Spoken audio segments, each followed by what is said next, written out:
حضرت امام احمد بن حنبل علیہ الرحمہ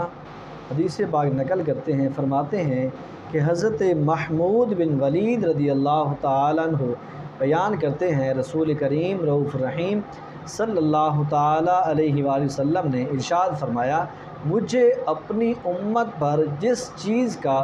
سب سے زیادہ خوف ہے وہ شرک اصغر ہے۔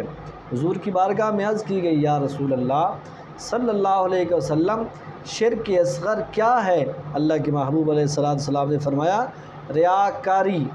دکھاوا، یہ ہے شرک اصغر۔ اور آپ فرماتے ہیں قیامت کے دن جب اللہ تبارک و تعالی لوگوں کو ان کے اعمال کی جزا دے گا، فرمائے گا جاؤ انہی لوگوں کے پاس کہ جن کے لیے تم نے ریاکاری کی، جن کو دکھانے کے لیے تم نے عمل کیا،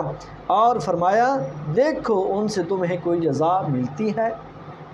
اللہ تبارک و تعالیٰ اس وقت فرمائے گا کہ جس کے لیے تم نے عمل کیا ہے اب اسی کے پاس جاؤ، میرے پاس کیا تم جزا لینے آئے ہو، کیونکہ تم نے میری رضا کے لیے عمل کیا ہی نہیں۔ تو اس حدیث پاک سے وہ لوگ درس عبرت حاصل کریں کہ جو لوگ ریاکاری کی نمازیں پڑھتے ہیں، ریاکاری کے روزے رکھتے ہیں، ریاکاری کی خیرات کرتے ہیں، ریاکاری کے حج کرتے ہیں، عمرہ کرتے ہیں اور خیرات کے کام کرتے ہیں، انہیں یہ بات سوچنی چاہیے کہ کل قیامت کے دن جب اللہ تبارک و تعالیٰ کی طرف سے لوگوں کو انعام و اکرام سے نوازا جائے گا تو یہی لوگ جو عمل تو کرتے ہیں